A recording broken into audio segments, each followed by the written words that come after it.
Hi, everyone. Hello. Welcome to the Paranormal Pride. I'm your host, Denise Pridemore, and this is my co-host, Ron, my husband. Hopefully some of you know him.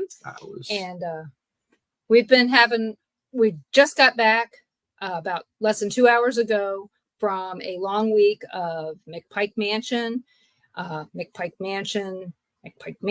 Then we went to Ashmore Estates. Yep. And I want to thank Susan and Mike for inviting us, Carl and Gary, and for inviting David and Charlie. Holy cow, we had the best time ever, and we can't wait to do it again somewhere else, of course. And so we had a great time and want to do it again soon. So we had tons of fun. And just to let everybody know, we had zero problems getting home. Hey, Susan and Mike and Cat. Hey, Kevin. Tom. Cat Gash. Nigel. Kevin, my cousin. So tomorrow night when we're on with Carl, we're going to talk about some of the stuff that we did, because we did an experiment that was given to us by Sharon Day, who's our guest tomorrow night. So make sure you tune in tomorrow night to hear more. But we got a great guest tonight, and I have never interviewed Rick McCallum. Kat always does that. And this is the first time that I'm having him on. All him and I have ever done was a long time ago, and he may not even remember it. We messaged back and forth a little bit. So other than that, we're going to have Rick on, and we're going to needle him and get some information on Kat so we can use against her later on. So I'd like to welcome Rick McCallum to the show. Hello, everybody. Hey, Rick. Hello. So, as you can see, Kat's already here. So let the secrets start flowing. And, I would never tell a secret of cats. That would have serious repercussions. I'm sorry, but you know what? I probably already know them, and if I haven't shared them, they're not that good. Oh, they're good. We got some good ones, and I will share some tonight. Well, we wanted to talk to you for a lot of different reasons. You know, you've got such great stories that you've shared with Kat, and I know that my audience hasn't heard them, so I know there'll be new stories for them. You also have some great stories about when you were on Ghost Adventures, and I have my stories from when I was on there. And I know that you have a book called Ghosts Believe in Me, and it sounds like a really good book. I work too much to read enough. I have hundreds of books here. I just don't have time for them all. And let's see. And you're doing another overseas tour in the UK that we want to hear about, the last two and the one coming up. Well, I've only done one, and that was in Scotland. And the last one was an invitation-only tour, and it was me, Kat, Lori, Mikey Thompson, and his wife Julie. So we actually went on our own tour, and I set it up all the places that they had wanted to go, and we got into some magnificent places that other people don't. Fortunately, I did have some good contacts that were able to hook us up. So. And Scotland, next time I go will be my 14th time going there. And wow. Yeah, and I mean, I've made a lot of really good friends there, which helps at getting into places. But your next one is in Ireland, isn't it? Yeah, it's going to be, let me see exactly what the name of this thing is. It's Secret Ireland Tours. And this actually is the thing. If you want to click on that, that'll tell you all the stuff you need to know. I don't want anybody to click on it because don't do that yet. Yeah, don't do that yet. We might want to go. We got to book ours first. Yeah, we got to book ours. Well, you should come. You should come. Kat's coming. Lori's coming. You know, Mikey. The whole crew's going. That's what I said. If we went over on one of those trips to Europe, I said I want to go with you guys. It should be a lot of fun. Even though the one before you, that's Haunted Ireland with Vanessa Hogel, that one would be great too. We're really good friends, but she sold out. But you're going to be sold out. You are going to be sold out. Yeah, it's just good there. Yeah, we're giving up our granddaughter's birthday to come spend it with you. So you better Well, make. sign up. Let's get going. We Kat and us talked about it. Just found out last week, didn't we? Yeah, Kat told me more about it on Wednesday when we were covering for Carl for being late.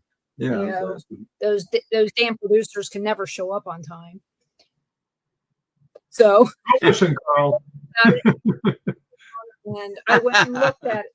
I know I'm getting a finger back there, but yeah, we're really interested in going. In fact, we're working on getting our passport updated right now too. So because we're going on our very first cruise. Nice. So when you went on your Scotland tour, which place was your favorite? Hi, Sonia. Well, without a doubt, it's the same as I always say, Balgony Castle. And we had something happen at Balgony Castle that was just absolutely amazing. Kat and I actually wrote a little article for Fate magazine, which is supposed to be coming out, of something that happened at Balgony. Now, there's a backstory to it. Had a lot of friends that, the Scottish Paranormal people, which I'm a member of now. I'm a lifetime member. We had gone to this place and I met the Laird, who is mid 70s, closing in on 80, I guess. And for some reason, he took an instant liking to me and I took an instant liking to him. And I mean, it was really strange how bonded we became. And he showed me all around the castle, and I had just fallen and really blown out my knees. So I was limping quite a bit. And he says to me, can you get up 3 flights of stairs with that knee? And I said, you got handrail? He goes, yeah. I said, yeah, I can do it. So he goes, well, I'm going to show you my private residence. And we're going up now. Ryan and Greg. Ryan is on the TV show Haunted Scotland. And Gregor has written 23 books about Scotland. So, I mean, they know a little bit about this place. And as we're going up the stairs, one of them whispered to me, he goes, he's never taken us up there. So it was just weird how the bond was so strong instantly that when we met. So he takes us up there, and this place is amazing. There's 31 crests of the former lairds painted into the ceiling, and they're like 2 foot by 2 foot. And the Laird had painted every single one of them. Right. So it's, it was an amazing place, but we became really, really good friends. And this last time we had gone, I mean, there's more, but I won't bore everybody. There was another time when I went there and he was in a hospital bed and we were actually shooting a thing for later on for Dark Zone. And he was looking up and I didn't know if he would remember me because it had been a couple of years because of COVID.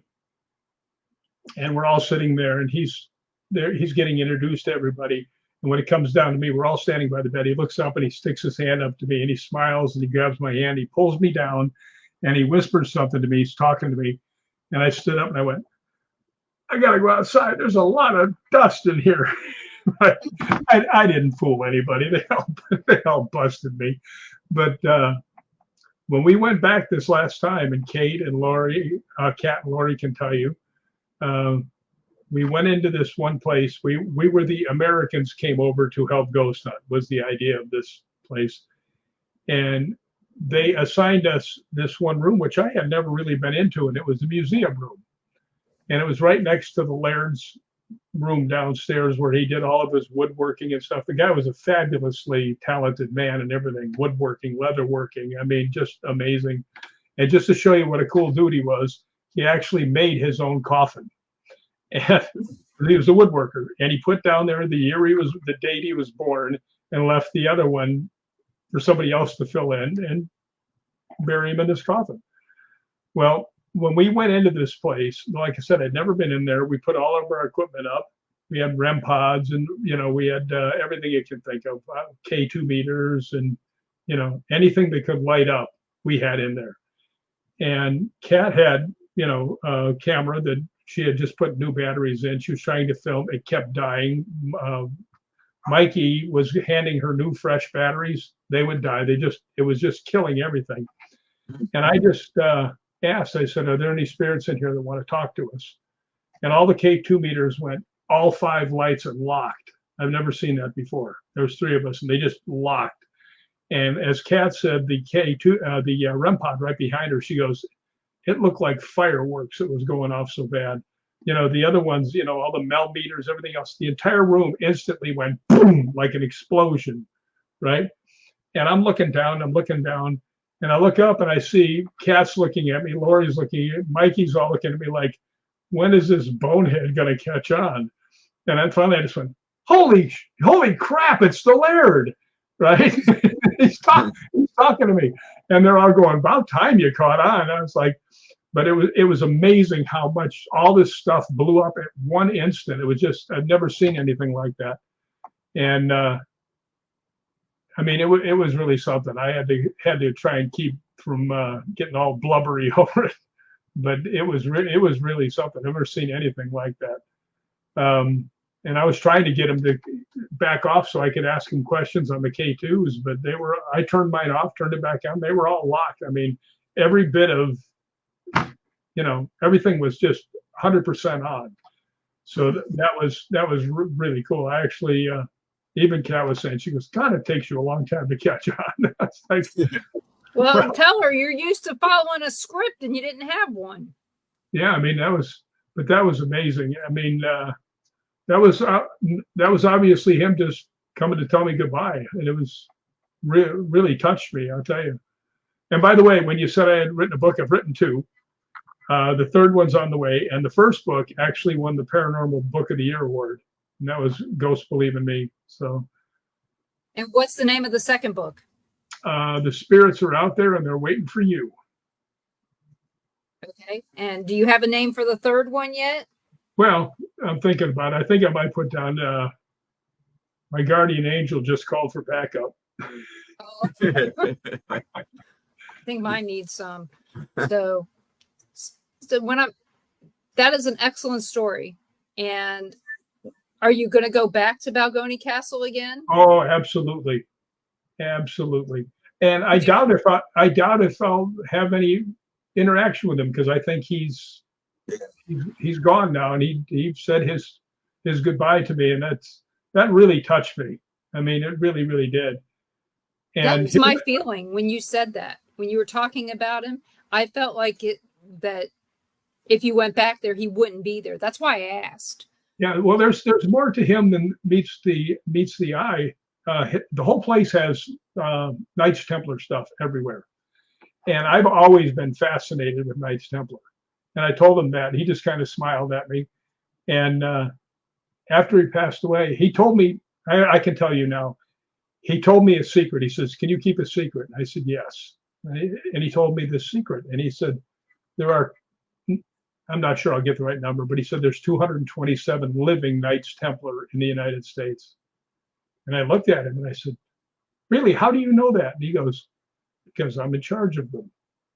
And I was like, holy crap, now that's a secret, right? I had a hard time not telling anybody. And when I went back the last time, he says to me, he goes, did you keep my secret? And I said, yeah, I did. And I said, it wasn't easy. Why can't you give me something easier that I don't want to tell everybody? And he goes, well, here's the last half of it. He goes, there's Knights Templar all around the world. I said, how do you know that? He goes, because I'm in charge of them.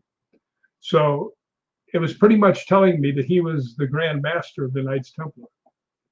And that was my buddy. I mean, it was like, you got to be kidding me. And I wouldn't have said anything about it even then, but it talked about his connection with the Knights Templar in his, in his epitaph, in his obituary. Mm-hmm. So I don't mind talking about it now. So I'm not really spilling anything, but talk about an amazing friend to have. Did you not interview him, but you know what I mean? Did you talk to him about that some more, just between you and him, more personal, to get information? He always made a habit of telling me this just when I had to leave. Oh, to where you couldn't expound upon any questions. Right. Yeah, and I think that's the way you want to keep it. And the next time I was going to grill him, get him aside, but sadly he passed. So Well, it sounds like he had a long and interesting life if he was part of the Knights Templar. yeah, I mean it's yeah, I mean like I said, the castle is just filled with Knights Templar memorabilia. So that's pretty cool. We have a question here from Kat. When you visited the Great Hall at Edinburgh Castle, did you have any experiences there? Because when she said she did when she visited, and then she said thank you. Actually, I didn't have any when I was there because it was just way too crowded. I mean, the day that I went there, I mean, it was like everybody was pushing people along, so I did not have anything in there. And it was really kind of more shove you through, and then wasn't really a big fan of Edinburgh Castle, just to be honest with you. I mean, it's really cool to see everything, but you can't ghost hunt in there at all. Matter of fact, they won't let you. Well, it sounds like places here that won't let you. But I can understand how she might pick up on something, and because I get a lot of stuff at castles when I'm just walking through them, like, whoa, what was that? I do have a story to tell you that this is something. Something happened in Inverness, and it's well, thank you. I'm glad is that that must be one of my guardian angels. I know I have a whole bunch of them because I'm such a knucklehead. I need more than one. But we went to Inverness, and we went, and I'd been walking all day, and I need 2 knee replacements, so my knees are not the best. And we'd walked about 9 miles, according to Lori telling us, because she had a thing set up, an app for about how far we were walking. And we're in this matter of fact, we were the first person ever to ghost on this place. We were there with Liam Shand and his Highland Paranormal group. They're a TAPS group, and he took us there. And we'd been there for about an hour, and I was going around with my K2 meter, and it got nothing, wouldn't go off at all. So I went over, and I'm standing there. I'm looking all over for some place to sit down, and there's nothing. And finally, I just happened to look down next to me, and there was a tombstone that looked like a bench. And I just looked down, and I said, I mean no disrespect, but my knees can't take another minute of this. I have to sit down. I sat down, and instantly the K2 went 5 lights. And the girl was like, whoa. I said, are you trying to tell me to get off? 5 lights instantly. And I said, can I ask a favor? Can I just sit here for 30 seconds, right? Let my knees feel better. And it goes off like 3 and just goes like that. So I wait, and about 30 seconds later, it goes 5 lights again. I said, are you telling me to get off? And it goes 5 lights instantly again. And I said, do it again right now and I'll get off. Bam, instantly. I said, I'm up. Right. So, I mean, I have never had that kind of instant and total interaction with something that was so obviously the guy in the ground. I mean, I'd never had anything like that. I actually told Kat, I said, after what happened at Balgony and after what happened here, this was night after night. I said, I might just stop ghost hunting. She goes, no, you won't. And I said, where am I ever going to have 2 days like that again? Right. And she goes, well, now here's one thing. And she put down there, she goes, yeah, but you will keep going because now you know. And I was like, I already knew, but now I really know. Just wait till we get to Ireland. Yeah, we're gonna have a lot of fun. There's a couple places that I've been that I can tell you are really haunted. I mean, you put something in the blurb about Leap Castle. That was something. And the other one that was even more haunted than Leap Castle.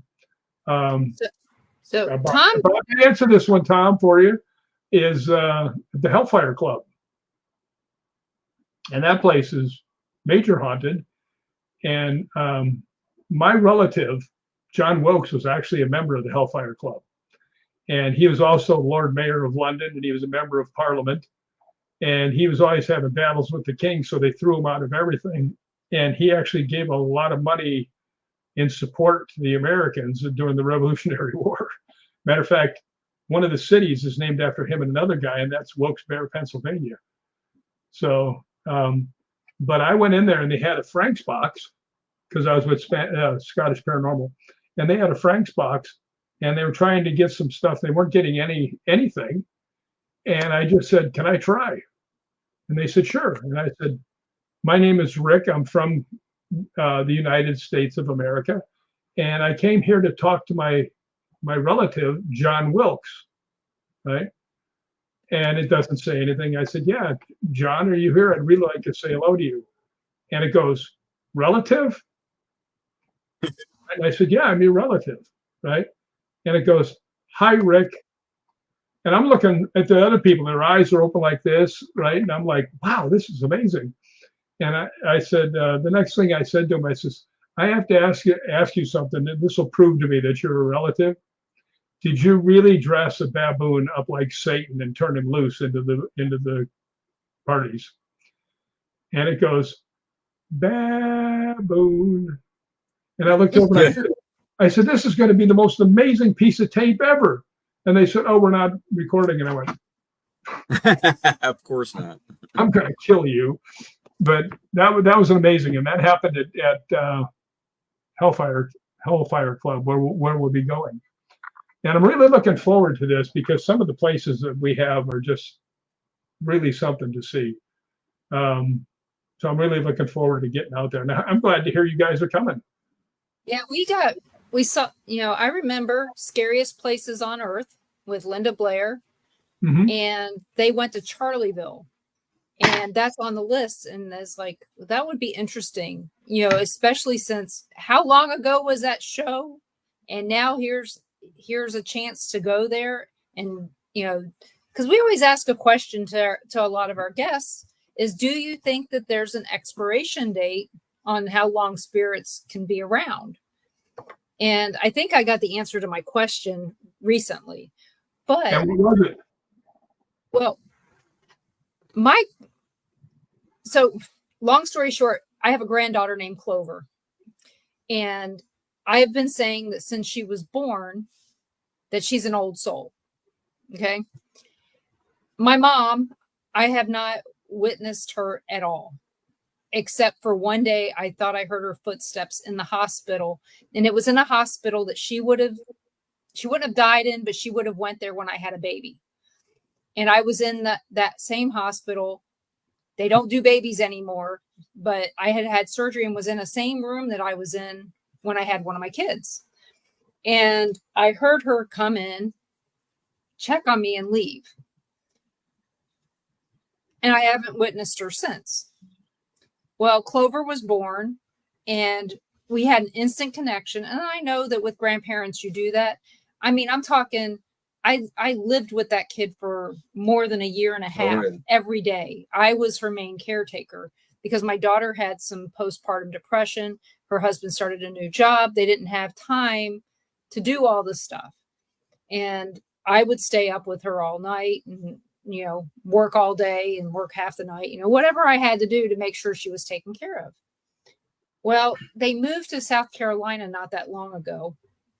And she went and they had a record player in the house. Okay. We know what time it is. Most people don't even have a record player, but it's an old record player with old records. Clover likes Elvis Christmas, especially. She likes George Jones. She likes bluegrass. She likes Johnny Cash. She likes all this stuff that a 3-year-old should not like. Okay.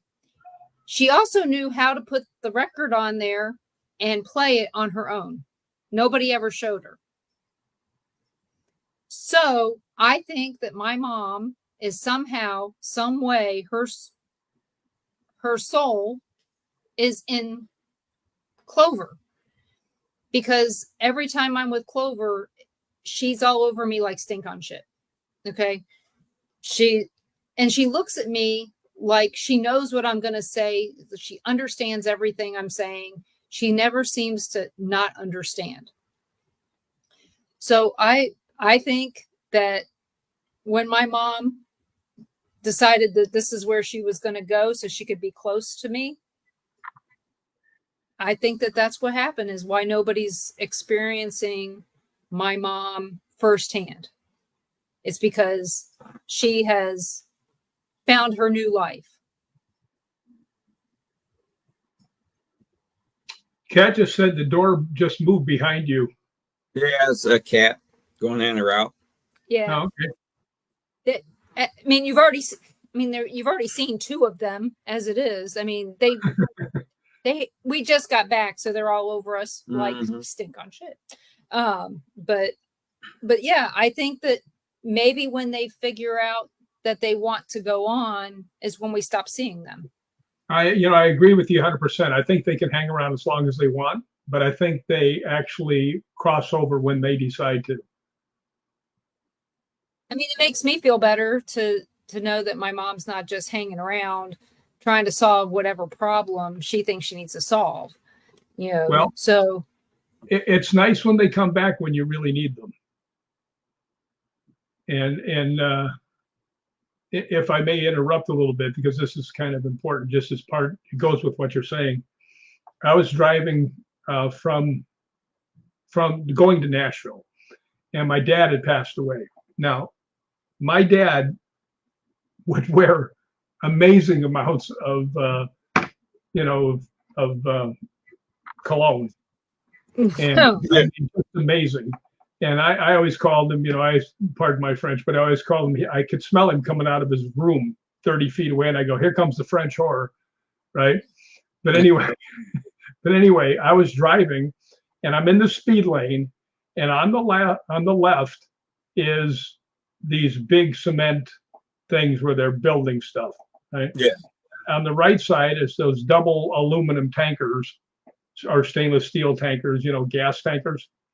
And I'm going to go between them, and all of a sudden my brakes just go bam and just lock up. I mean, I almost go through the windshield. I mean, that's how much they slammed on the brakes. So the car's sliding and everything else. And finally, I look up, and the truck goes boom and hits the cement things. And I would have been right in the middle when the thing would have crushed me and killed me. And I'm holding on to like this, and as soon as the truck goes by, the brakes undo, and I go to the right. Fortunately, nobody was coming, but I'm walking down the street, driving down the road, and I mean, I'm like, so much adrenaline, and all of a sudden, the entire inside of the car filled up with the smell of Aramis. So I was like, "Oh, thanks, Pa." So, but yeah, it would have killed me. There's no doubt about it. So that's why I say sometimes, they do show up. Yeah, I think that they do as well. My mom was in a really horrible accident long time ago, and she was driving a bright yellow car. Okay. You cannot miss it, on Interstate 81 up by Blacksburg, Virginia. And this 18-wheeler came across the median and hit her. And she said that she felt like she was taken out of the car and put back in it when it stopped. She had not one mark on her. The car was totaled. And she said, I felt like her mother and her husband had pulled her out of that car. And, so it's one of those really strange things that you can't explain. How is this car completely totaled, and how does she not have an injury? She had osteoporosis. She should have been hurt. So I don't know. They do come back to protect people. I mean, there's no doubt about that. So, if you guys have any questions for Rick, please feel free to put them in there, because otherwise I'm going to keep going and you guys are just going to get bombarded with Denise's weird question of the day. Well, I can answer one. Yes, I really am that handsome. Well, I guess I'll find out for sure when we get up there. So how many places do you have scheduled in Ireland to visit?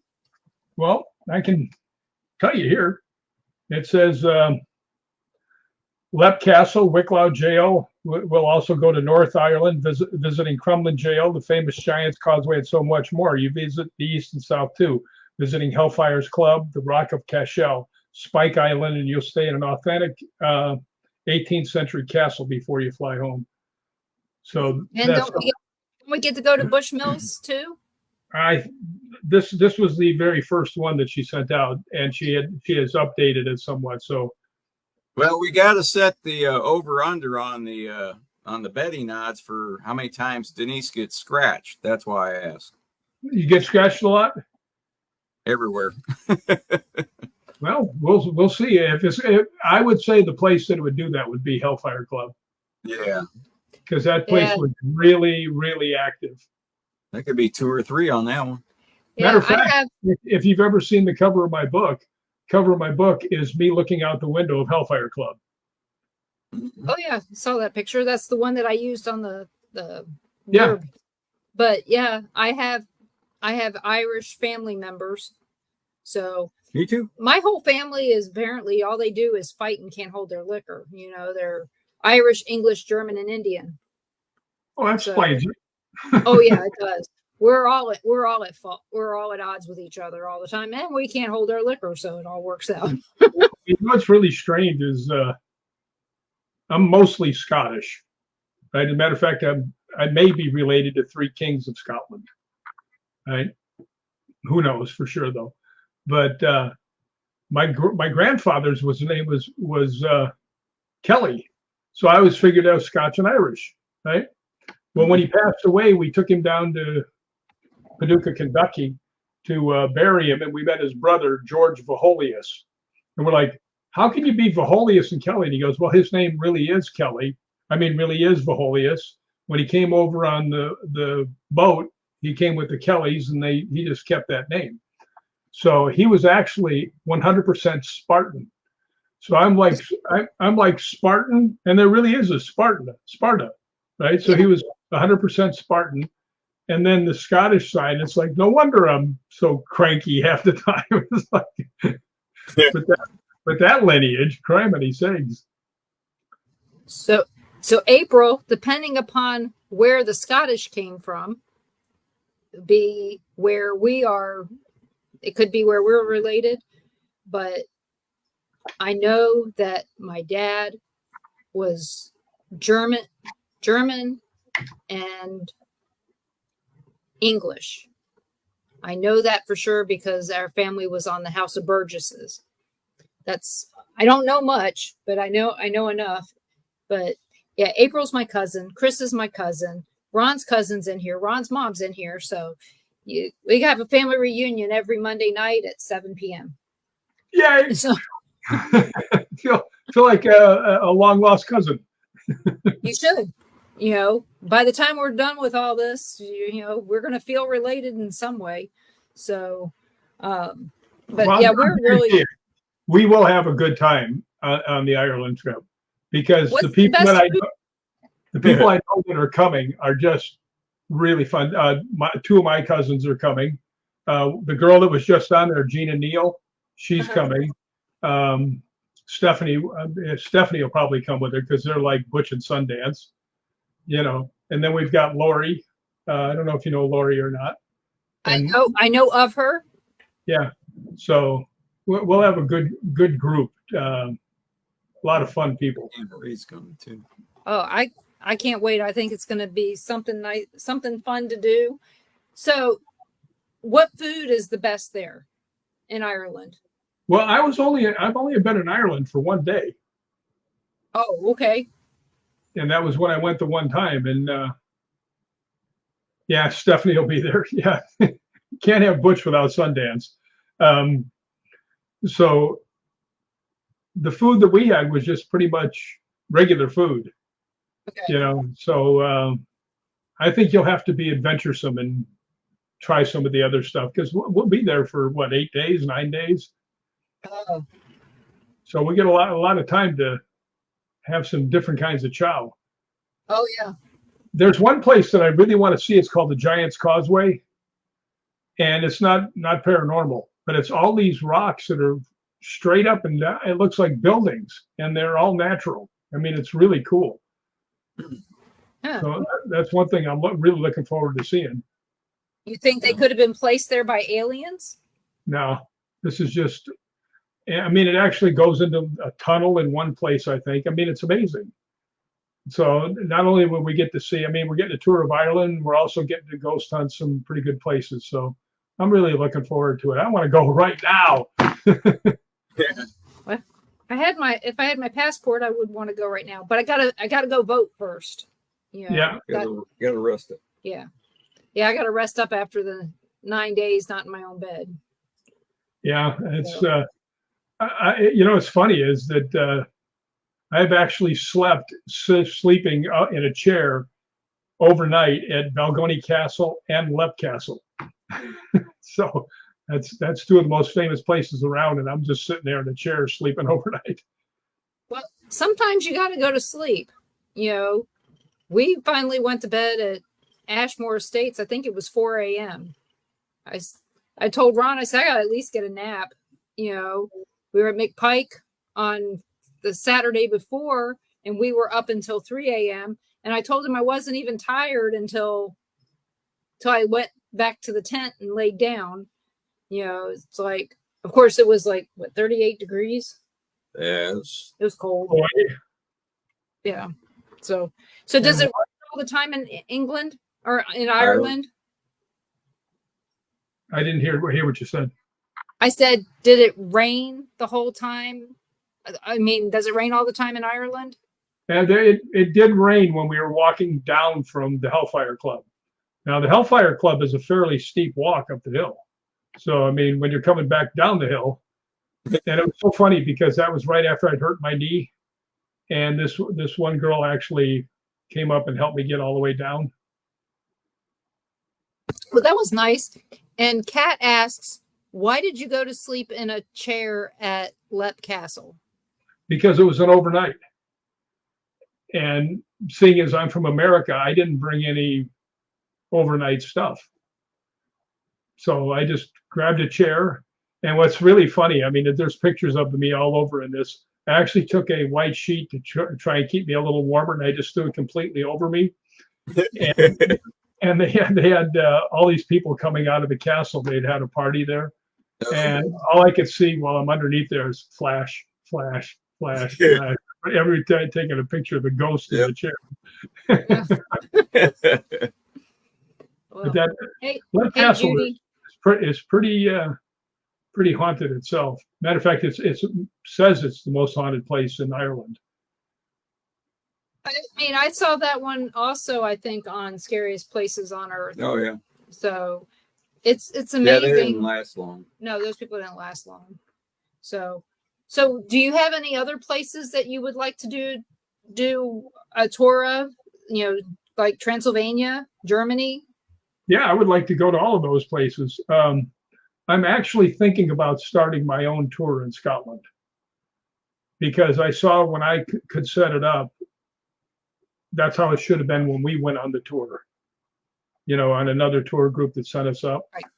And the difference between those and mine was we actually went to the places I said we're going to go to because we missed out on a few things we were supposed to go on. And that wasn't really cool. So, yeah, I'm thinking about doing my own. And I think the lady that owns the company that we're going with, May Hernan, she said that if I decide to do that, see, Gina just said she would assist.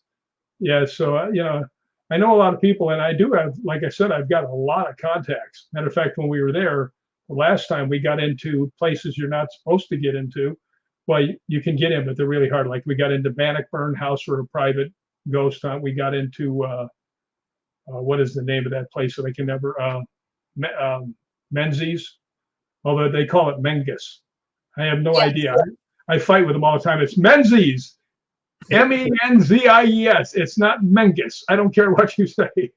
Well, the other one sounds bad. You know, when you say Menzies, it sounds bad. Yeah, but that's the name of it, and I don't care if they call it Mengus or not. I'm calling it Menzies.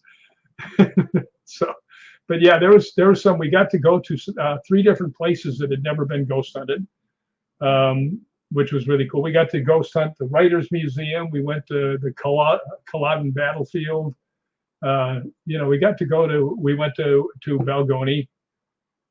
Well, Gina, if I get any say in it, next time we go, you're going to Bannockburn. The Writers Museum we went to, which was really interesting. Fairmaid's House, that was another one that nobody'd ever ghost hunted before. So we had a really pretty good ghost hunt thing going there. Do you think it's possible because it was such a small group that people let you in to do this stuff? Because maybe if it was more people, maybe they would have said, nah, that's too much.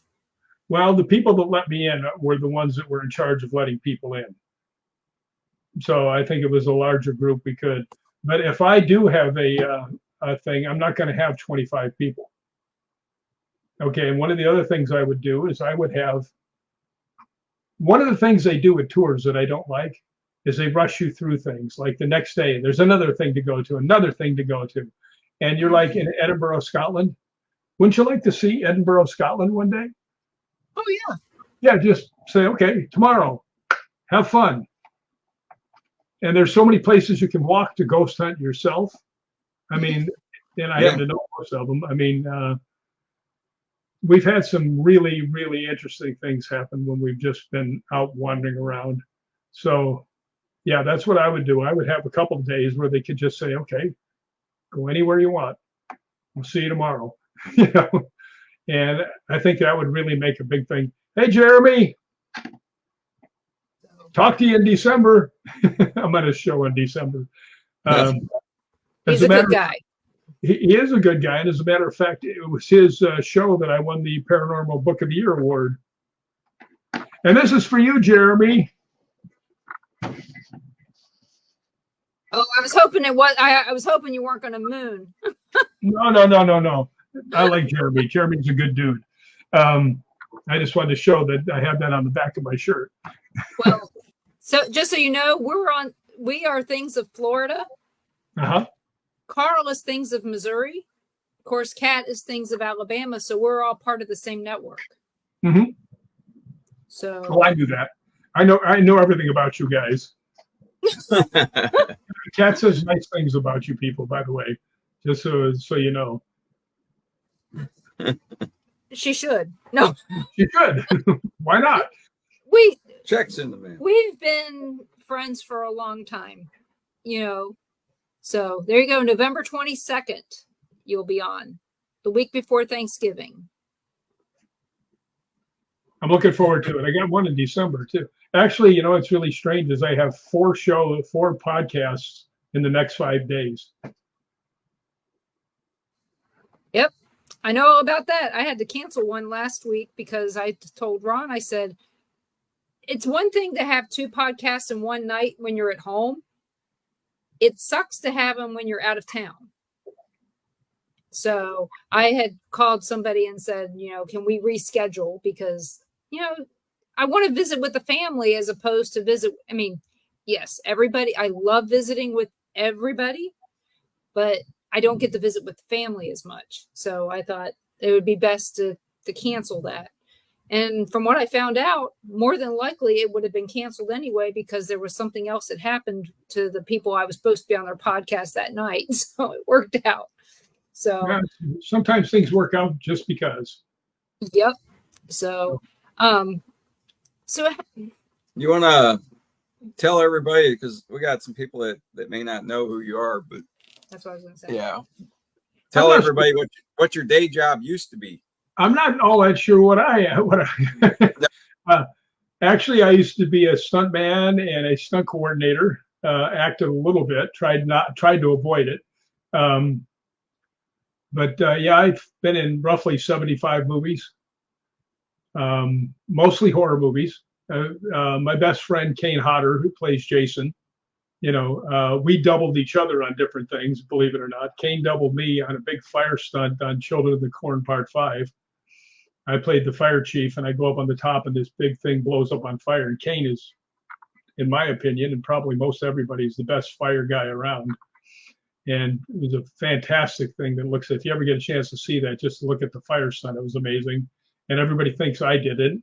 And Kane goes, just tell me you did. Well, no, I didn't. Kane did it. So, yeah, there's done some pretty good movies. I mean, I got Chainsawed in Half and Hatchet 2, and This Way, Up and Down. So, yeah, that was, and I have to tell you the story behind that. After we got chainsawed in half, there's another guy behind me. Kane comes out with this big long chainsaw, and we're trying to kill him. And naturally, you can never kill the bad guy in horror movies. And he takes this thing between our legs and lifts us both up in the air, and we get in half. Well, when they had the big premiere down in Hollywood, we were all invited. So I'm sitting up in not in the bleachers, up in the top above. Everybody else is down. I'm up on top. Yeah, and I'm watching the thing come along, and I'm waiting for my scene to show up. And here it comes with the thing, and I'm shooting him, and the other guy is shooting the sky and everything else because he's terrified. And he's hiding behind me. That's why we both get lifted up on the chainsaw. Well, they put in something in the movie that I didn't know was going to happen. When they hit me in the crotch and lift me up, these two round objects start falling down like on strings, right? And the place just goes batshit crazy when they see that. And it's still going, and they're still dropping farther and farther. And the place is just, I mean, this place is totally full because it's a premiere. Yeah. And people in the up in the thing with me, they're all turning around looking at me. And I'm like, oh, Lord. And then finally, when he finally gets up, they actually fall off onto the ground, and the place just went berserk. I'm like, yeah, I'm going to be all known forevermore as the guy who got his balls cut off. Matter of fact, in the next one, they had them up in a tree, and the guy comes up and he goes, what are these? The guy goes, those are some guy's balls. Leave them alone. But what was so strange? What was so strange is, and the really cool thing about there's 4 Hatchet movies. The last one's called Victor Crowley. Adam Green, the director, did something brilliant. When one movie ends, it picks up exactly the next one at exactly where they left off. Mm-hmm. So it's really cool. And I get a phone call from Adam and saying, Rick, you need to double Kane. He's out of town, and we've got this one last shot we got to get in. I said, okay. So I'm in the Victor Crowley costume. And the chainsaw that he used to cut me in half, and our bodies are laying on the side because they've obviously made dummies, they're laying on the side. And Danielle Harris and Kane, which is me, Danielle and Victor are fighting. And she kicks him, he's got her around the neck, and she kicks him backwards, and he falls onto the chainsaw, right? So I believe that I probably am the only person that's ever been chainsawed in 2 movies in a row. So, yeah, so that was pretty interesting. But some of the stuff you get to do in the movies is just so cool.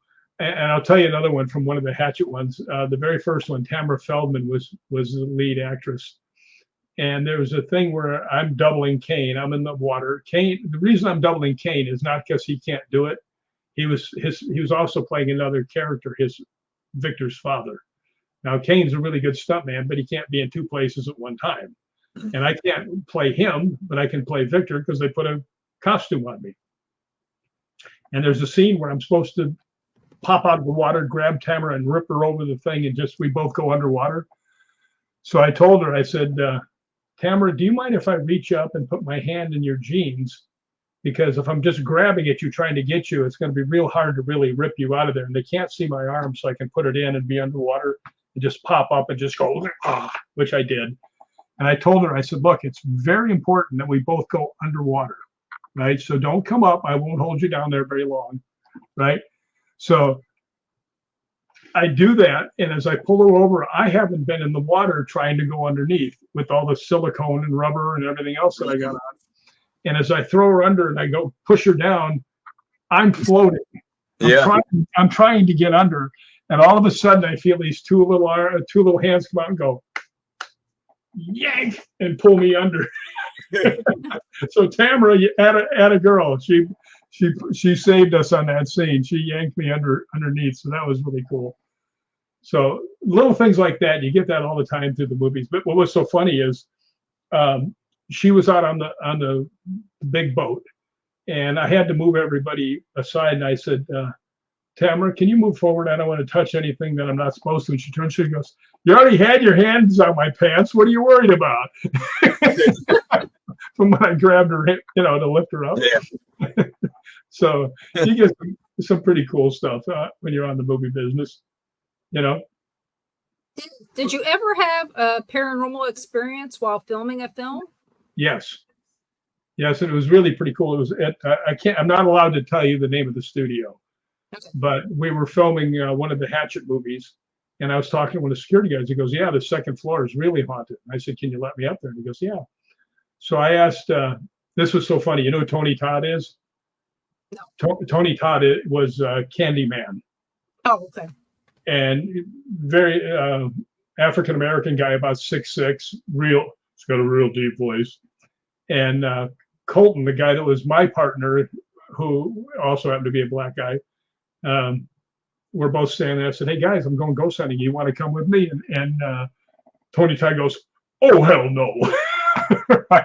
And I said, Colton, do you want to go? And he goes, no, black people do not ghost hunt. It's okay, right? So anyway, I'm walking up, and this one girl who's one of the makeup artists said, or wardrobe, I can't remember, I think she was makeup. She goes, can I come? I said, yeah, come on. So we go up there, and we're ghost hunting, and these two other people came up. And they said, what are you doing? I said, we're just checking for ghosts. And they said, really, have you heard anything? I said, well, we heard some voices right here in front of us. They go, really? And they said, yeah. And I said, our K2, and I showed her the meter. I said, it's been going off. That can tell you that something might be there. And then they said, oh, wow, that's so cool. And they went back downstairs. Well, one of the actors and one of the security guys came up, and the one security is going, I ain't afraid of no ghosts, blah, blah, blah, blah. And he's just, provoking and going on. And he goes, are you seeing anything? I said, well, when this goes off, that means the spirit could be here. And they said, well, have you seen anything? I said, well, we saw a big shape go down at the end of the, right in front of the door. Matter of fact, we saw the feet going across, where the light comes in from underneath.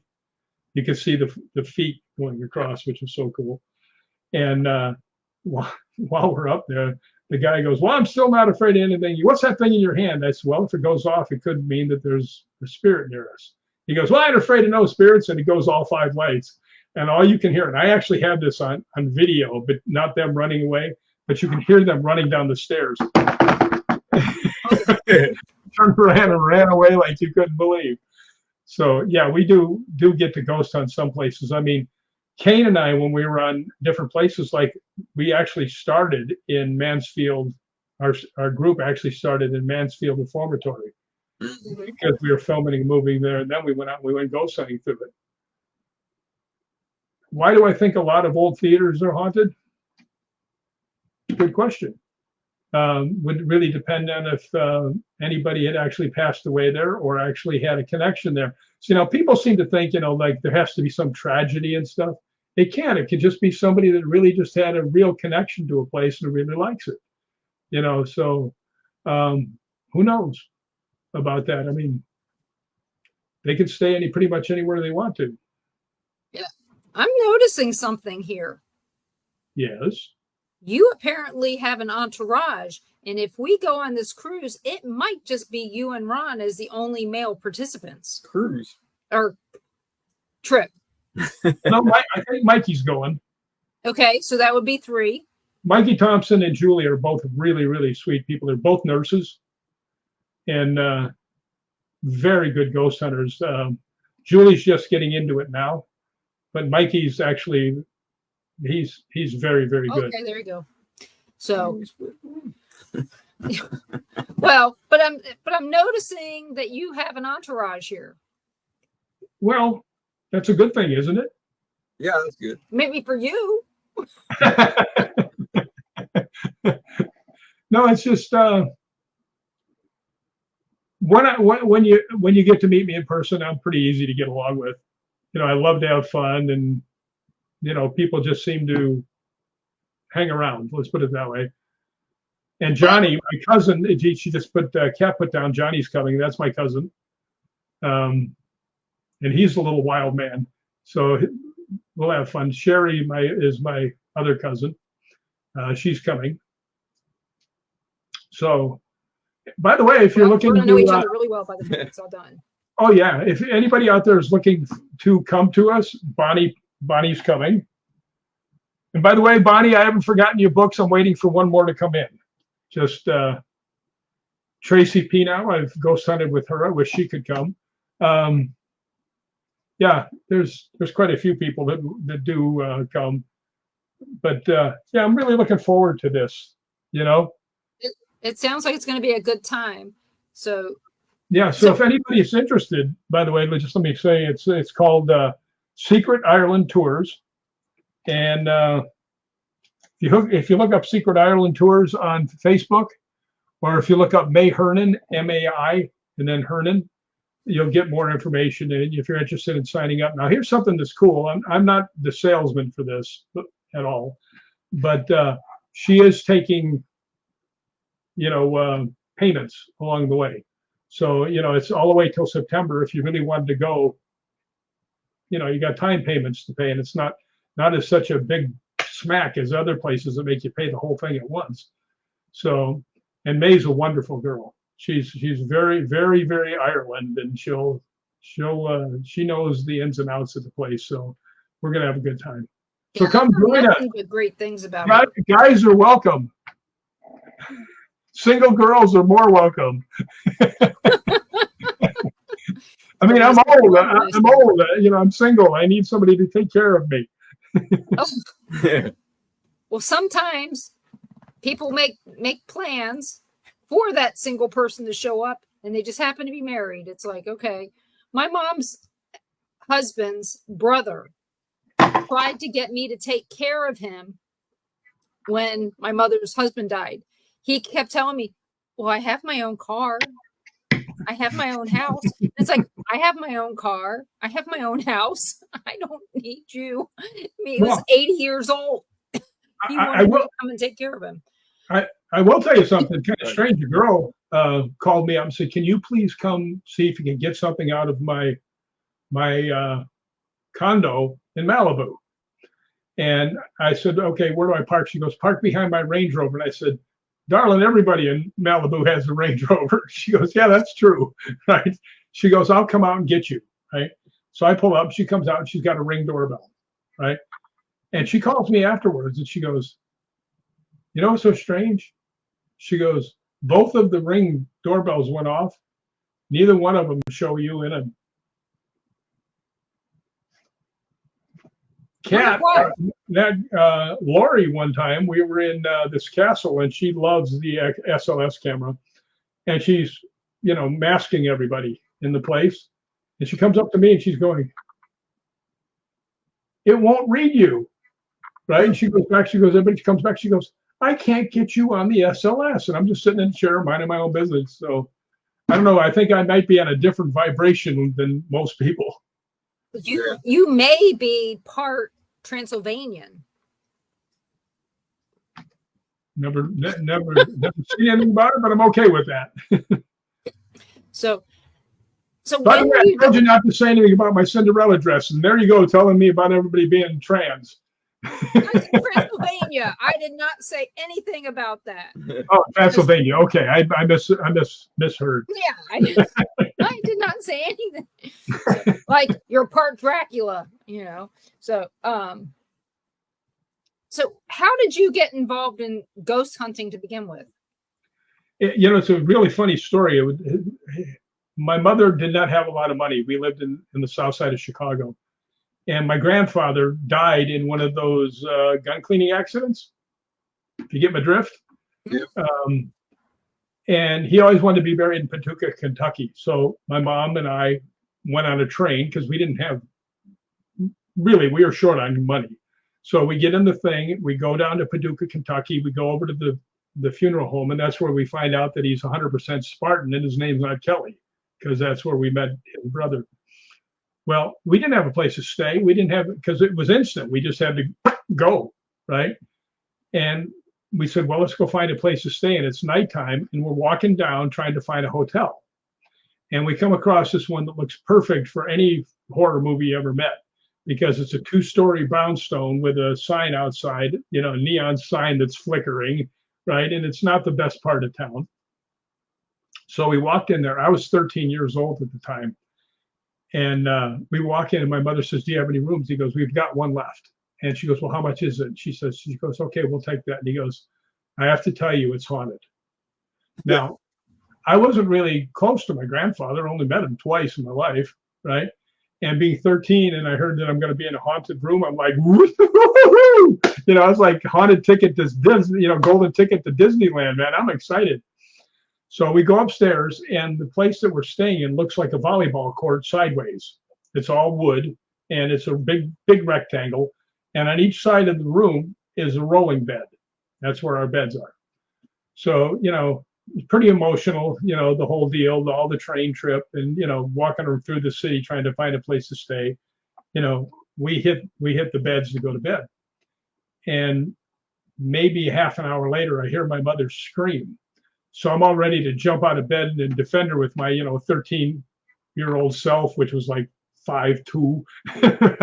So I'm getting ready to jump out, and I look over, and her bed is just racing across the floor towards me.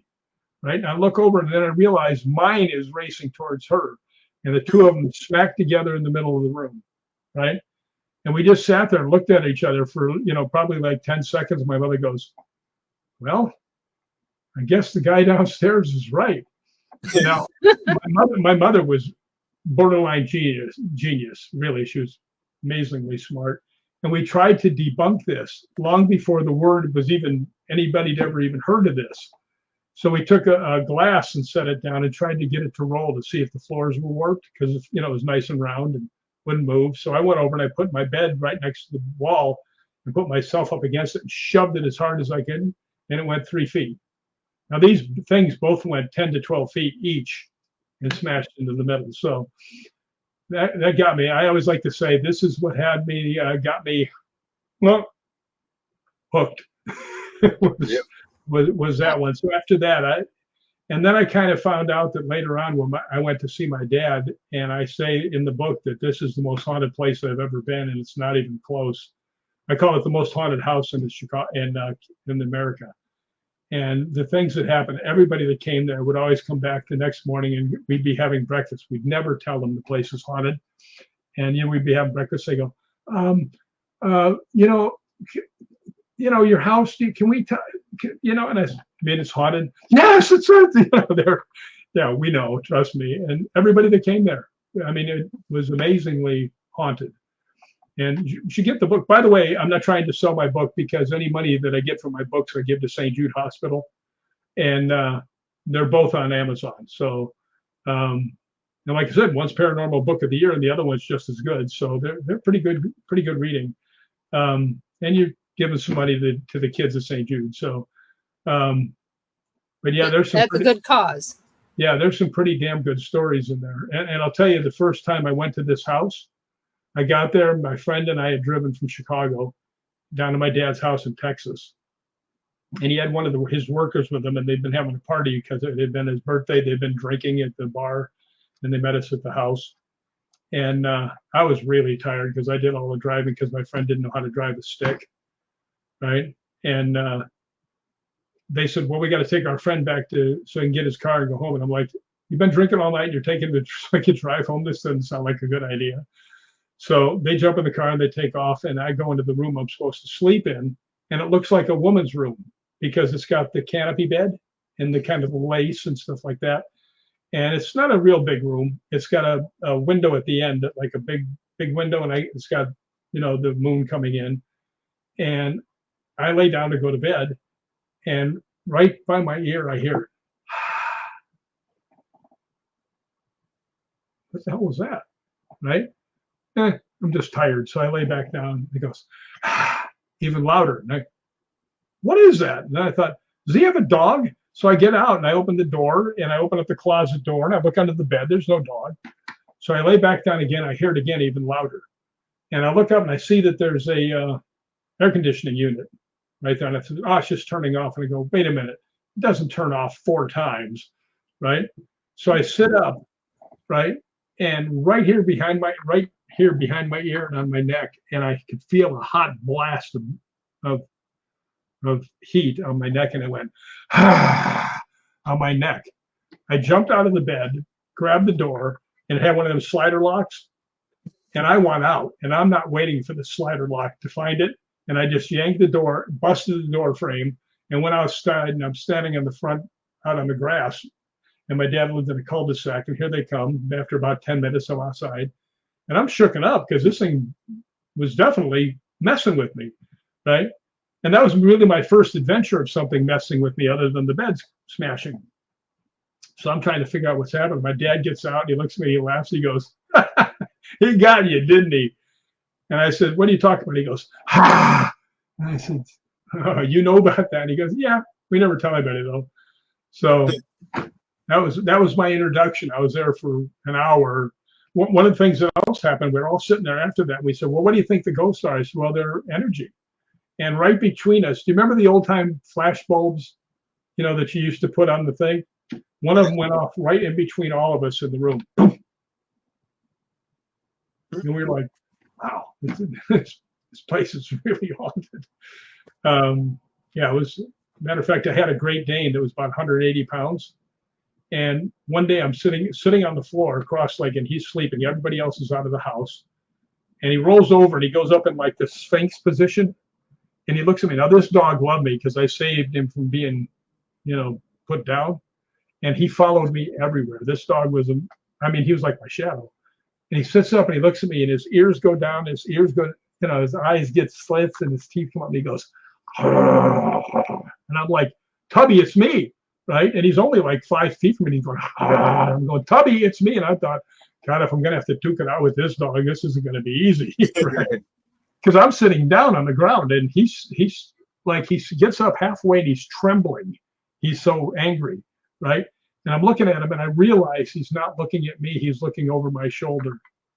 And I thought, oh God, there's a burglar in the house. I'm the only one in the house. And I went, "Tubby, get him."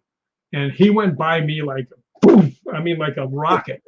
And I jumped up to go helping him. If there's somebody in the house, I'm going to help him, take him on.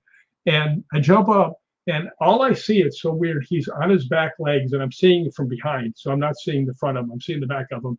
And he's going, and his arms are flying, and he's biting. And he's just going crazy, right? So finally I'm going, "Tubby, Tubby." And he comes out on all fours, and he's sitting there, and he's going. Now, anybody that knows animals, when they get to that deep thing, they're serious, right?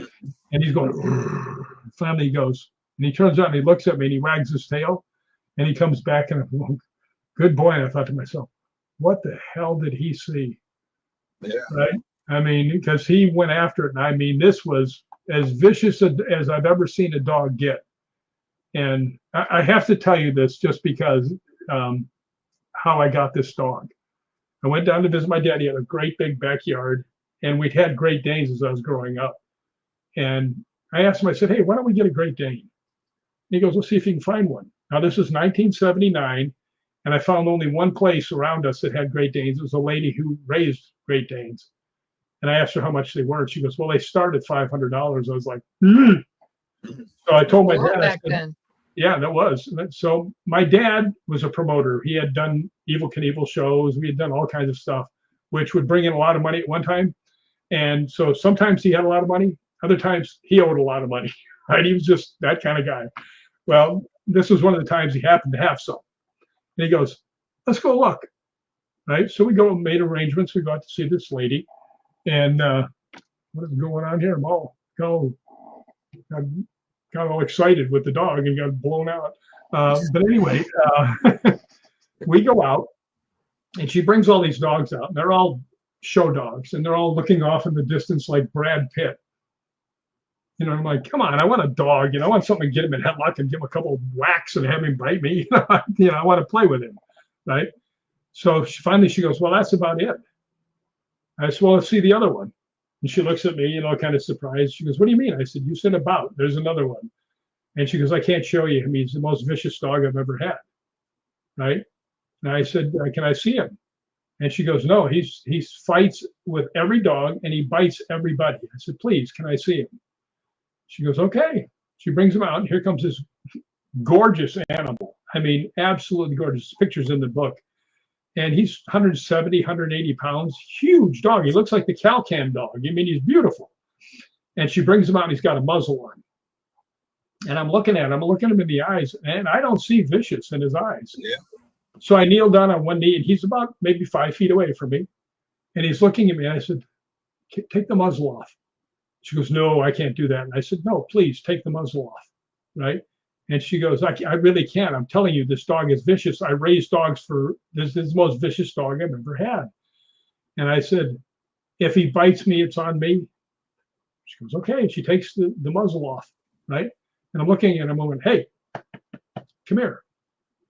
And he looks at me, and I went, come here, right? And I tap again, and he walks up. I swear to God, this is exactly what happened.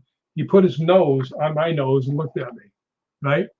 And I'm looking at him. The lady's having a freaking heart attack because she knows he's going to eat my face, right? And he just steps back, and he walks forward, and he puts his head on my shoulder and puts it on my shoulder and just leans on me. And I start petting him, right? And I just push him back, and I said, sit, right? He looks at me, and I said, sit. And he still looks at me, and I slapped him on the ass. I said, sit. And he sits down. I said, what a good boy. And I'm rubbing his head, and he's like, right? And I looked at him, and I said, I want him, right? And she goes, you can have him. I said, how much do you want? She goes, no, we were going to put him down. I've never seen an animal connect to a person like that in my entire life. She goes, I've had 30 years of training dogs. I've never seen an animal react like that. And that dog, wherever I went, followed me every single place I went. That's why he was sitting next to me when I was.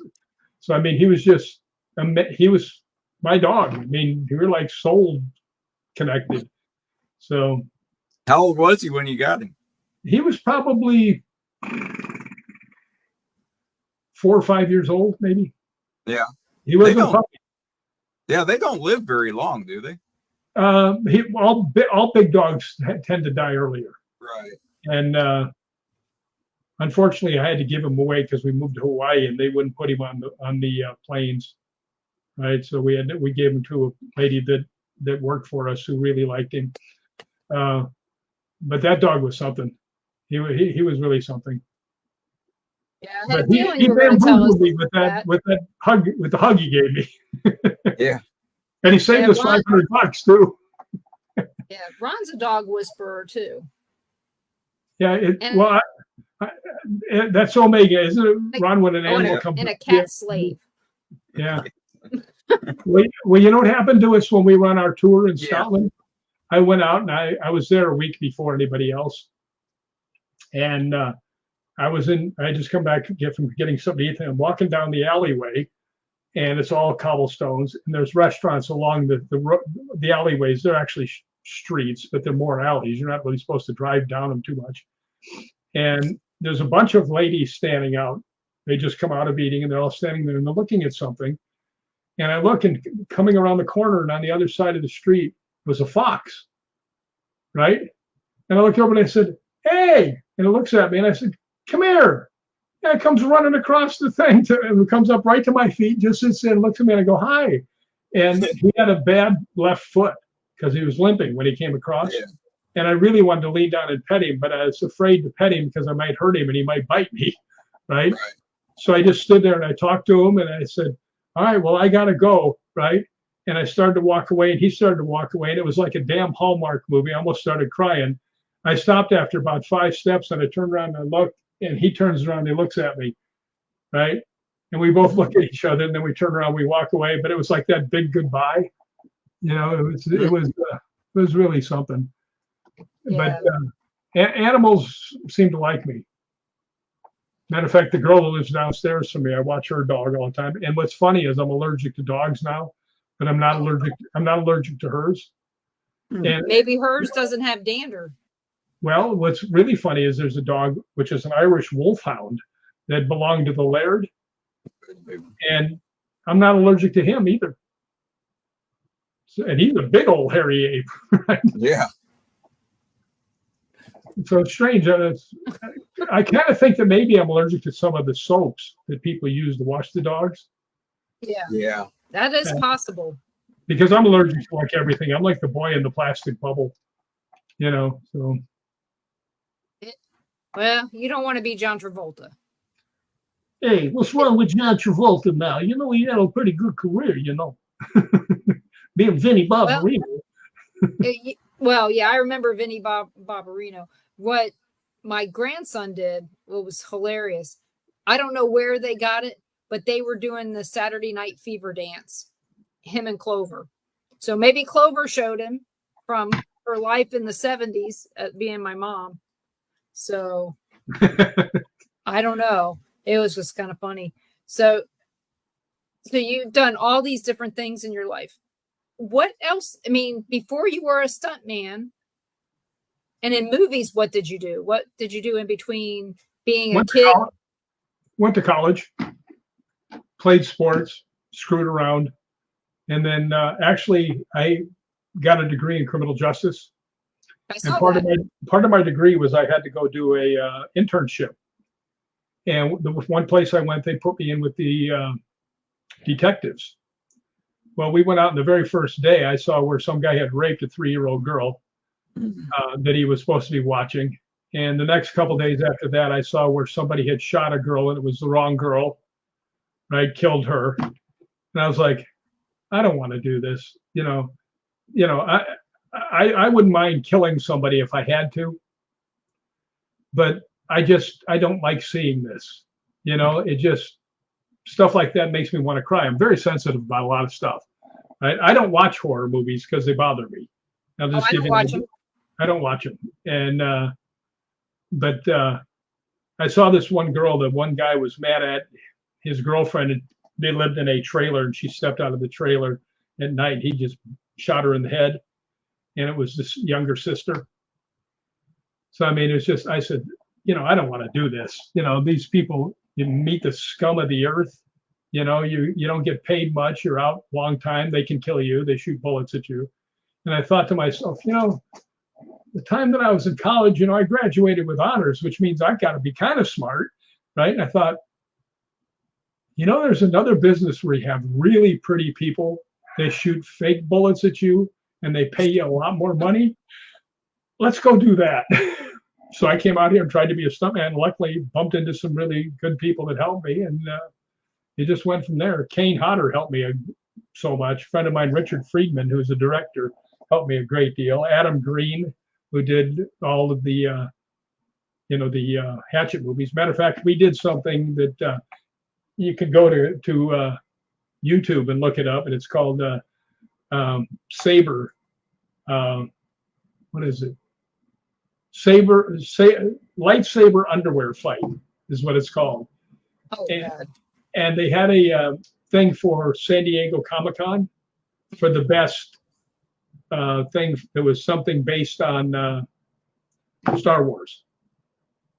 Now, which is really funny is my name, Rick McCullum, and the producer of Star Wars, we have the same name.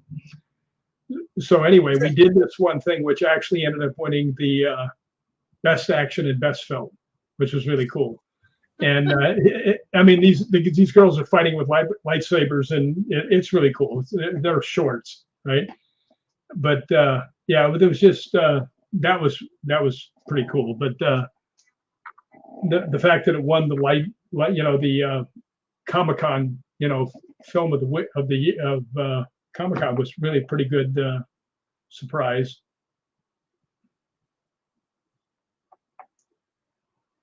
Hey, Cassie. So, I know that a lot of people that are in criminal justice, they're a special breed of people. I just have to say that they're a special breed of people. And what's really unusual is the people that when they do their normal everyday work, they, like when you were doing your normal everyday work as a stuntman, you came across haunted things. They do too. And in that short period of time when you were doing your internship, did you come across anything paranormal at that time, or is it just real life was just way more than you needed at the time? What I was seeing was overwhelming. I mean, I could have spirits all around me and I wouldn't have noticed. I mean, when you're sitting there and you're looking at a young girl. Matter of fact, my very first time I went on a call, this guy was one of the relatives was supposed to be watching the little girl, and he raped her, right? And the grandfather had called us over there, and he says, "Well, we should go over to the other place." And we said, "He's over there." We said, "Well, we better get over there and arrest him." He goes, "You don't have to worry about that. He's dead." Grandpa didn't take it very well. Good for him. Yeah, give him some points. Yeah. Thumbs up for Grandpa. So yeah, we actually talked about something similar today. I said, I guarantee something that happens to one of my grandkids, nobody's going to survive it. Yeah. So I will. That was my first movie. Somebody just said Lone Wolf McQuade. When was that? What year was that? That was 1982. It was a Chuck Norris movie. Yeah. I remember that movie. Yeah.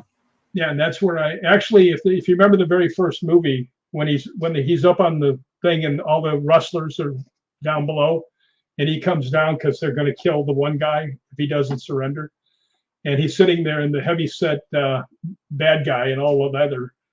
I'm on one side with a machine gun, and another guy we were holding Chuck, and he says, and he's got a real Hispanic accent. He's a Spanish guy, and he's really playing it up, and he goes, "Hey, Texas Ranger kicked my father's teeth out. You wouldn't do that, would you, Ranger?" So, of course, you know what he does. He kicks him in the choppers. And then he flips me over, and I drop the gun, and he kicks the other guy out of the way. And there's all kinds of people up on if you remember, all the bad guys are up on there. And I'm on my hands and knees, and I'm going on my hands and knees to get it. And he runs over, kicks me in the face, and I go flying backwards on the thing, and he picks up the machine gun and goes, so actually, it was my fault that all my people got killed.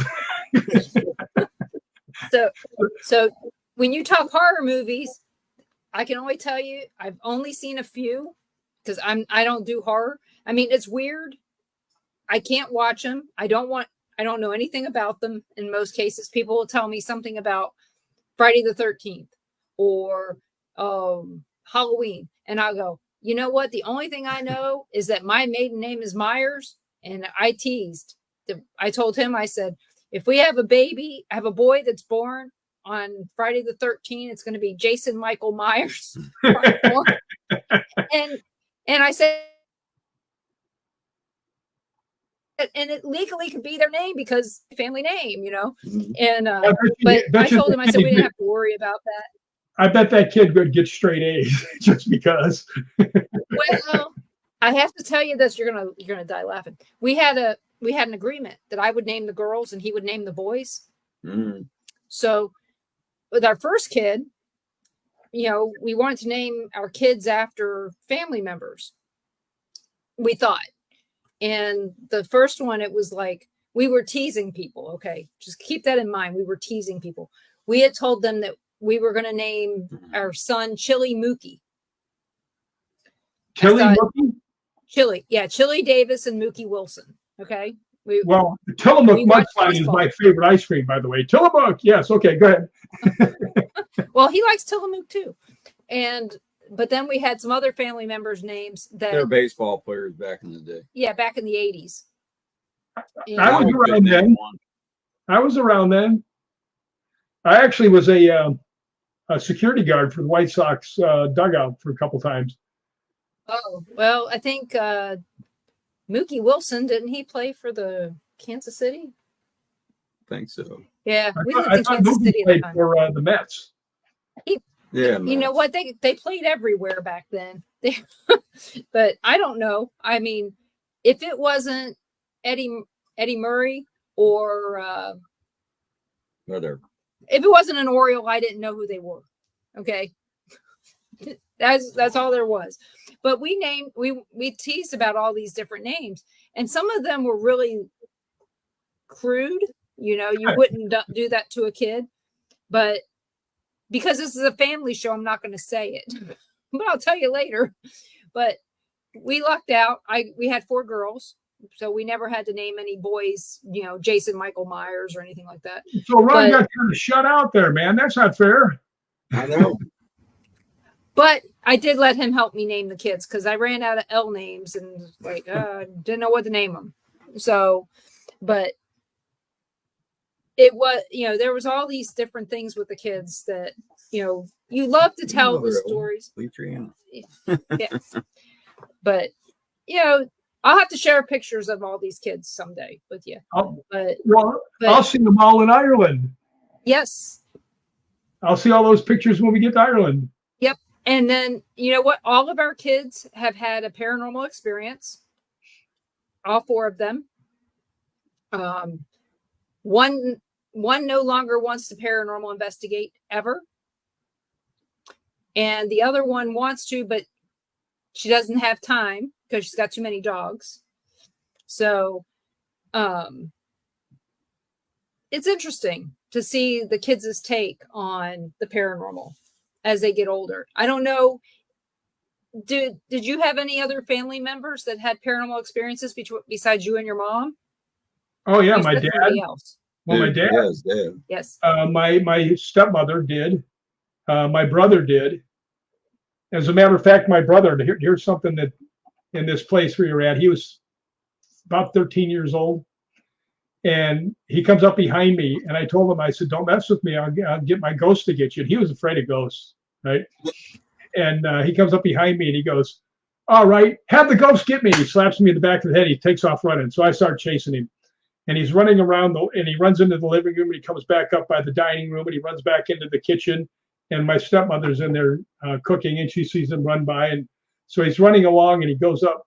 Now, when you have the dining room, you usually have a spare chair up against the wall, right?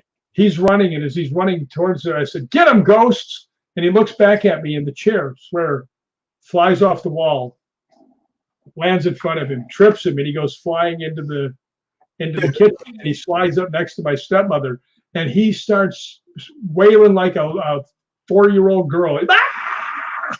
Right? They really listen to you. They really listen to you. I said, "I warned you." But yeah, so he had many. I will tell you one. This is just kind of really cool. We had a heavy bag, a punching bag, and a speed bag out in the garage. And my brother was down visiting. He lived in Idaho, and he was, like I said, he's 13. And the place was built like an H. I was on one end, my dad was on the other, and the living room was in the middle. Then next to my dad was the garage. And I was about maybe 2 a.m, and hear boom, boom, boom, boom, boom, boom, somebody punching the heavy bag. And I was like, and I'm thinking it's my little brother Cash, who, by the way, is in the Hall of Fame, the Martial Arts Hall of Fame. So he ended up being pretty good at punching things. But anyway, I get up to go back there to tell him to knock it off. And the old man's going to beat him senseless, right? And as I get walking out, he's walking towards me, and he goes, "Somebody's in the garage," right? So it wasn't him. So we go walking over. My dad opens the door, and he's standing there with a pistol, and my stepmother Vandy, and we hear boom, boom, boom, boom inside the garage. So he goes like this. He goes, "Go out this way." And there was another door that was out on the patio. He says, "Get the dog, Tubby," right? He says, you and Tubby go in that way. We'll go in this way. Then nobody will be able to get in or out. So he goes, "All right, go." So we go charging in there. There's nobody in there. But if you say this is the heavy bag, which looks kind of like it, right? Yeah. We can see it, and it's going, right? It's going back and forth. Moving. And then all of a sudden we hear the pop, and it only goes halfway, and it goes back. And we hear it boom, boom, and you can see it's like someone's punching it, right? Yeah. So we're like, "What the hell?" Right? So then it stops. So we go, "All right, let's move out of here." And as we start to go outside, or go back inside, just as you go by to go out the door is the speed bag.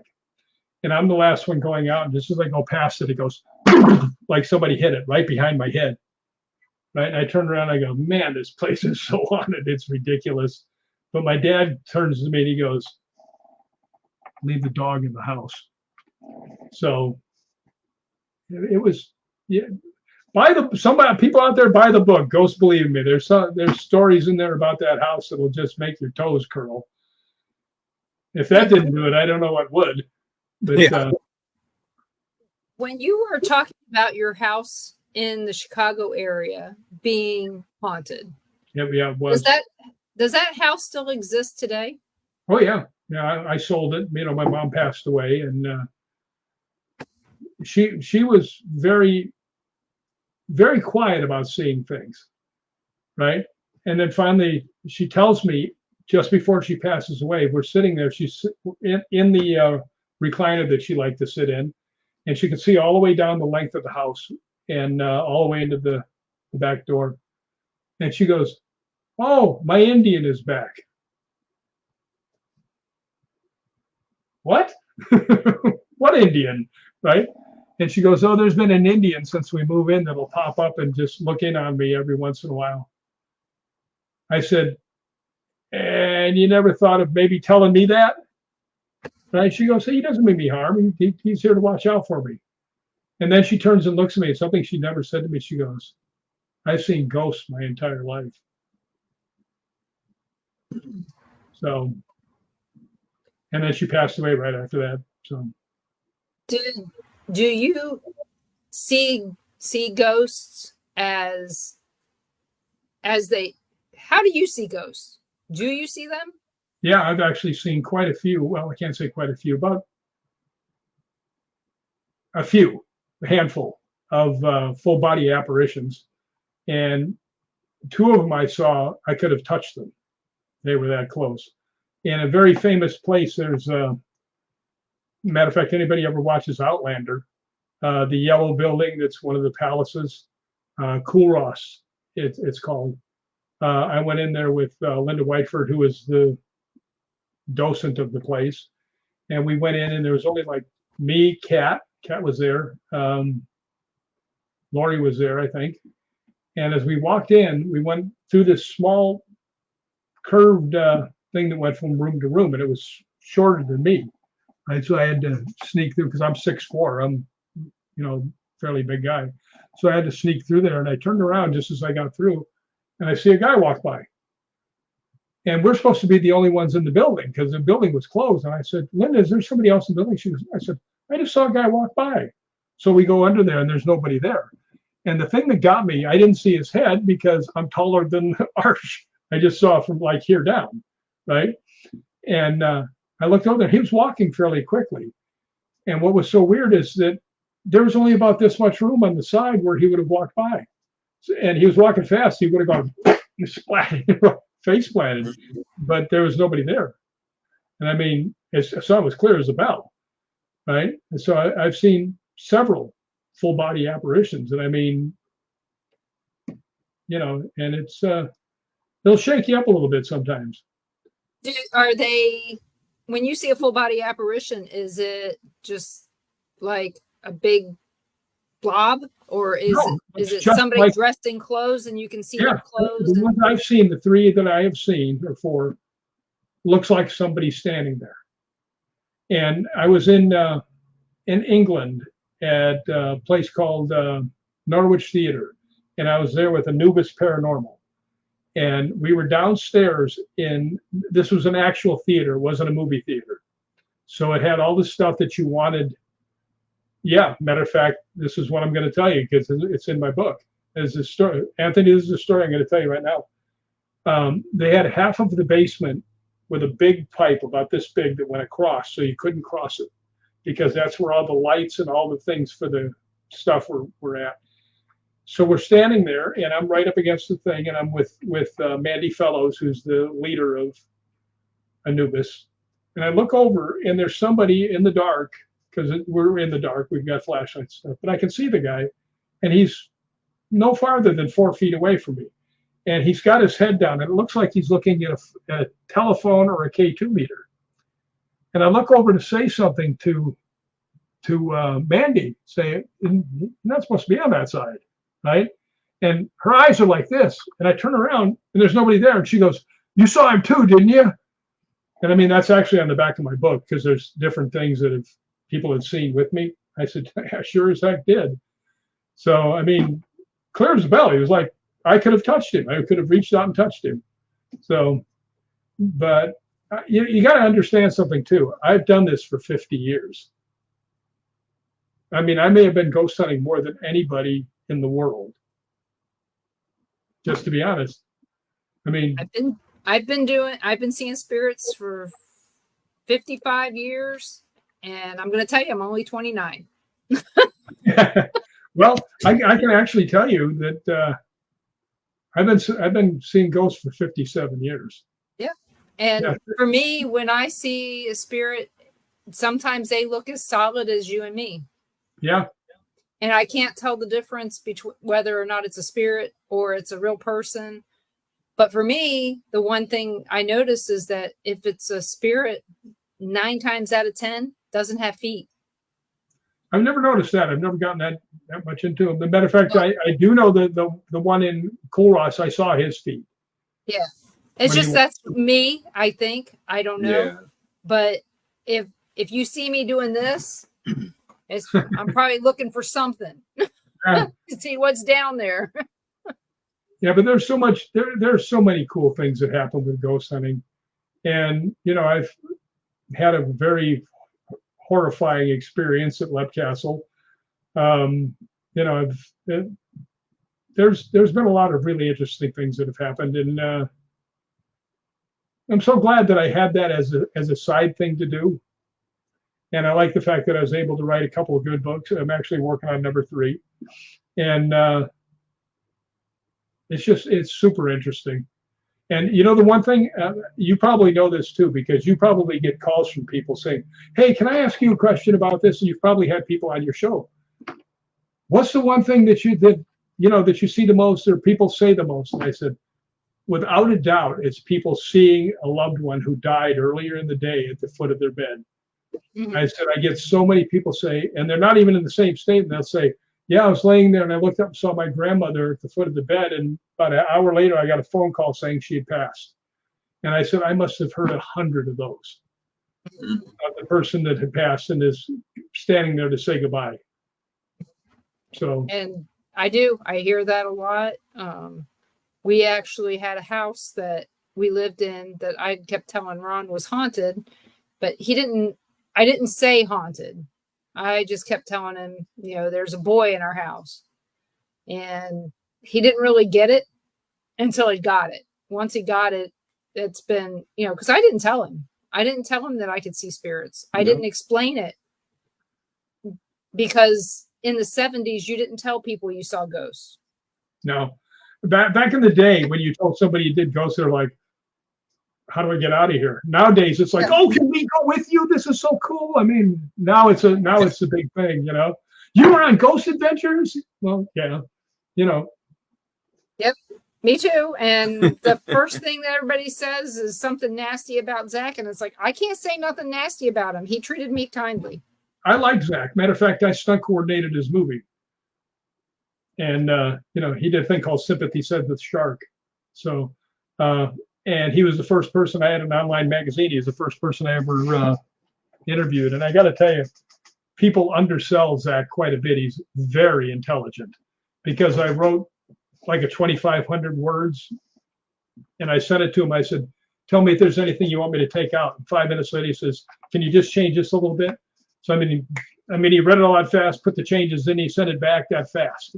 So, yeah, I always tell everybody that he's a type A personality, and because his name is on there, he wants it to be perfect. Well, you know what else too? I find, I think he's really kind of shy. Yeah. Really do. Of course, when Kane was on there choking him, might have made him a little more shy when he was around us. Yeah. Well, Anna Marie asks a question, and I'm going to tell you guys, this is going to be our last question because we got to end the show, but we're going to take our time ending the show, but this is the last question. She says, "Can you please talk about Gary/Greg from your book?" I'm not sure what she's talking about. Gary or Greg? Did you have somebody in your book that had a G in their name? Probably. Okay. But I can't think of what she's talking about. Hey, Dan. Hey, Dan, Kitty. So, Anna Marie, if you could give us a little bit, or Anne Marie, sorry, if you could give us a little bit more information, which book it was in, maybe that would help jog Rick's memory. Well, I do know something about a Greg. There was a person Your who told friend me. that protected you on the road. Yeah. Well, that was my dad. Okay. That was my dad that protected me on the road. I have to tell you something really quick. You can see the bed behind me, and you can see the closet over there. Yeah. I was laying in there one night. Something grabbed my left foot and tried to yank me off the bed. Right, and I woke up, and I could still feel it pulling me. And I sat up, and I saw the back of my dad shoving somebody into the wall, and the two of them were. You know how you see when the guys are pass rushing and the tackle's trying to keep them banging into each other? That's what they're doing. I jumped out of the bed to help my dad, and they disappeared. So. And she's saying that came from the book Ghosts Believe in Me. So everybody, please check out Rick on Amazon. You can find his books Ghosts Believe in Me there, and his other book you'll find him. And he's working on a third, so keep that in mind. And any book that you buy with Rick McCallum's name on it, the proceeds go to St. Jude's. So really good cause. So I'd like to thank you so much for being on the show. Can you tell everybody where they can find you? Well, the easiest way to find me is just find me by my name on Facebook, or you can look up Hollywood Ghost Hunters. You can look up Ghosts Believe in Me. Any of those on Facebook will come right to me. Oh, and I'm going to tell you, be careful if you put in Ghosts Believe in Me, HTTPS, all that, Ghosts Believe in Me, comes up with a porn site. Ghosts Believe in Me? Yeah. Is a porn site? Am I in it? In Japan. Be my only reference to be in a porn movie. Yeah, last night I was sitting there going, oh shit, this is my work computer. And so it's like, glad you told me. I didn't know that. Yeah, go click on the link in your profile on Facebook. Yikes. So yeah, here I'm trying to raise money for St. Jude, and they're showing porn. Well, let's charge them for the porn and give it to St. Jude. How about that? Well, what's bad is that I clicked the link twice, just making, I went and I retyped it, and I'm like, this is the same link that I just clicked. So not only did I do it once, I did it twice, and it's like, oh shit. Well, I appreciate you guys having me on.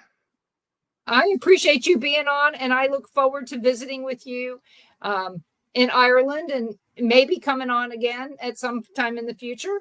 But anytime. I mean, we might want to have another time on there where we can promote the thing.